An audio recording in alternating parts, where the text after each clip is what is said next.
Hello and welcome to this week's show. Well, Geoff White from CoreLogic says don't expect to see too many auctions this weekend, but there's a good reason. Back to tell you why in just a moment. I told you a secret. We love that bittersweetness. Talking about oh, so sweet like harmony. And we welcome in once again Geoff White from CoreLogic. Good morning, Geoff.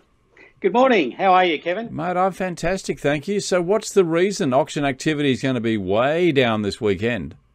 Yes, that's right. It creeps up on us, this long weekend that we have in Melbourne, Canberra, Adelaide and Tasmania. So there are effectively 4 states that have a long weekend. So as a consequence, auctions in those cities are well down, Kevin. So that's bringing the overall numbers down. So we'll we can enjoy a long weekend and don't have to go to as many auctions. So, oh, well, mate, yeah. you and I'll have to work over the weekend anyway to bring the results through on Monday. Always there, slaving away. Hey, mate, we'll have a look at what's coming up this weekend, but can we just reflect back on last week's auction activities?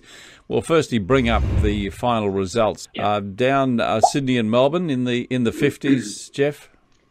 Yes. Look, overall, the weighted average was just above 50% at 50.4. So, as I said, I think we predicted around that 50 mark. But the good thing was that Sydney came up to 54.8, which was up from 50.2 the week before. So a 4.6% increase in Sydney. So, and ironically, exactly the same number of auctions, 801 auctions. So that was good, positive sign in Sydney. Melbourne was also up 1.4%, up to 52%, and did crack the 1,000 auctions at 1,039 auctions. So those 2 cities were definitely up. It's interesting to note that Brisbane with 27.6%, Adelaide 42.2%, and Perth with 18.2% were all down. So and Canberra was down also slightly. So the other capitals actually saw a slight decline in clearance rates, while Melbourne and Sydney saw an increase over the week before. Yeah, similar percentages in Adelaide and Canberra. Also very similar numbers as well. Yes. So. That's right. So your assessment on last week, I guess we're lucky to scrape in at 50%. Yeah, nationally 50, but I think the encouraging signs for the 2 major auction capitals, Sydney and Melbourne, was encouraging because the same volume in Sydney and a higher clearance rate, so that's a good sign. Melbourne was slightly down in numbers, but not by much, and had an increase in percentage. So there's some light at the end of the tunnel in terms of the auction market. And I think those vendors that are now thinking of selling by auction are probably starting to meet the market and understand the market for what it is. So perhaps those agents are getting more deals across the line. Yeah. Indeed. Okay, we'll bring up our next graphic, which is where we look at the regions. Disappointing from the eastern suburbs there in Sydney. Eastern suburbs, Sydney, big number of auctions, 176, but under the 50%, 49.7. So there wasn't many that were under the 50%, but that was certainly one of them. And but there's some good results as well across the board. When you look at North Sydney, Hornsby still doing strong at 57.6 and 144 auctions, so that's good. Northern Beaches as well, 57.6, exactly the same, at made off 75 auctions. And, Parramatta, albeit at only 28 auctions, 65.4. So there's some really encouraging signs there in some of those regions. But as we've said from week to week, that this can vary, and as they do, and that's proving the truth now. Yeah, it was good to see City and Inner South. It was always a very popular area to be buying in. 82 auctions and almost 63% success rate there, Geoff. Yeah, that's good. Exactly right. We've got a few in the 60s, and that's one of them. And that I think the underlying strength in the market is borne by some of those regions, and if they consistently hold up, that's a good sign. If they tend to really fluctuate a lot or are down, I think that's a good indicator on how the general Sydney market's going. Let's move to Melbourne now, and it really shows how patchy that market is. If you look at, say, inner east with 60%, and then you look at both inner south and northeast with under 50%. You know, big numbers of auctions, but varying success rates, Geoff. Yeah, exactly right. And that you'd expect to see that. And again, it just comes down to what's being offered on that given week, and you know, the popularity of those properties. But you know, the inner east was one that we were focusing on last year, and we've focused a bit on it this year. That's actually topped the area, sub-region. I mean, 60.7. So. And a good number of auctions. But the ones to look at, whilst inner east is it's significant, the inner parts of Melbourne, where you've got always a big number of auctions, 261 this week, at over 50%, so 52.9. So that's sort of where, you know, the majority of Melbourne sits. But then we've got a couple that are just under the 50%, the inner south, northeast, and those areas. And the West also, where there's 116 auctions at 46.9. So there's some just in that high 40s.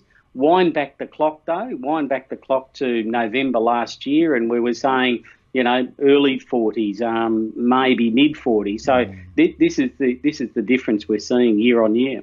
Geoff, just picking up on a point you made there about the inner Melbourne suburbs, that region where they do carry a lot of auctions, 52.9%.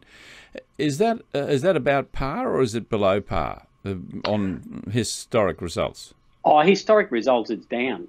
There's no doubt about that. I mean, traditionally that area, because it's very auction orientated, it does tend to see a higher clearance rate. And you know, as I've said last week, you know, the agents would love to see a 6 in front of it, and that's probably where they'd like it to be. And generally speaking, it's been that or more for some time. So it is down on last year, but I'm using 2018 as the comparison at the moment, and that's where we're seeing some light at the end of the tunnel, as I said. So, But that this weekend in Melbourne could be anything, given the low numbers of auctions. So I wouldn't draw too much out of this week overall in Melbourne. No, we're not going to be focused too much. And speaking of that, let's now go to the auctions for this week. And Sydney, 669. And you can see now the impact of, if you look at the Melbourne figures, of that long weekend, Geoff.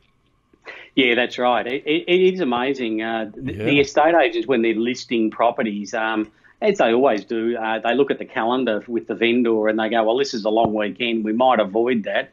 And certainly one of the big reasons is that people do take time off. They chill out, they go away, and they just don't want to, certainly in this market, run the risk of having less buyers attending their auctions. So hence there's a really low number.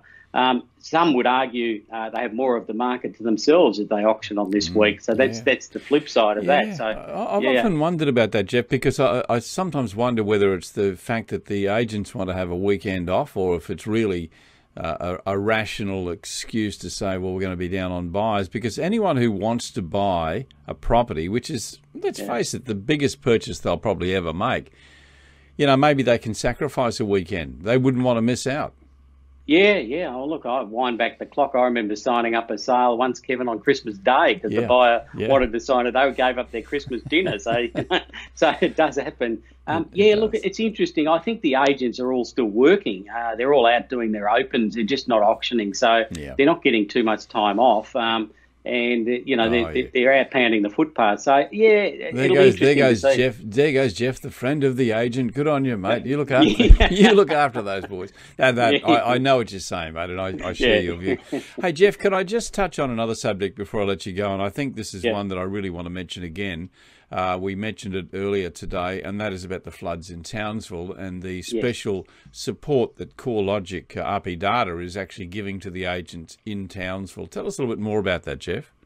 Yes, look, it's an initiative by our company, because we're partners with the real estate industry. We have estate agents are clients and customers of ours, and Townsville, whilst it's a very remote community compared to Sydney and Melbourne. It's still a community that is really affected by these floods, and our clients are really impacted by it, and we're hoping that we can assist them by giving them the waiving of billing for 3 months off their RP database subscription. So that's what we're doing, and it's an initiative to try and give back to them so that they can actually hopefully get their feet on the ground. It's interesting to note too, Geoff, and I mean CoreLogic is a worldwide company, biggest data collector in the world, I would suspect, and their humble beginnings in Australia anyway with RP data.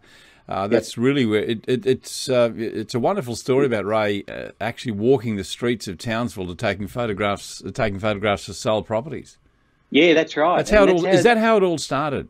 Pretty much that's how it starts, going around, that property sold, take a photo of it, and that creates a property data history and then collate all of those results, and doing it very manual was the way it was done in those days. And now we have over 500 million property records, and it grows daily. Like it's a really good story to tell, but that technology's helped with that. But Townsville was at the core, at the heartland of RP data going back many years. So good on Ray. How many years are we talking about there, mate? I know I'm asking you this without notice, but have you got any indication as to when Ray was actually doing that, when the company started? This was all done, around the 20 years ago, and it's not that long ago. Property data started to become a thing that really had to develop, and agents needed access to this a lot quicker. And so it was one way of capturing the data, going around and photographing the properties and putting it into a record database. So. And that's basically what we do now, but a lot of it's done by technology as well. So, So a lot's changed in 20 years, Kevin. It sure has, mate. My hair's thinned. A few other things have happened. Well, you just look at me. I started in 1988 and RP data wasn't around then. It came in shortly after that. I think it was probably... Would it have been 89 or 90 when RP data started? I think so, yes. Yes. Sorry, I'm not too good at my history, but mate, you're right. I'm only working on my own time frame, so that's how I've sort of worked it out. But just to sum up, Sydney this weekend, 669 auctions, Melbourne down 199. Because of the long weekend. Brisbane 106, Adelaide 64, Perth 45, Canberra 44, Tasmania 3. Hey, Geoff, all the best, mate. No long weekend for you and I. We'll be back on Monday morning with our full wrap of the auction activities. It'll probably be a quick show, mate, because there won't be a lot to get through, but anyway. Oh, that's all right. No, it'll be good, and look forward to it, Kevin, and thanks again. Good on you, Geoff. Talk soon, and we'll see you on Monday as we give you the full wrap from the weekend. I'm Kevin Turner. Look forward to seeing you then. Cheers, Kevin.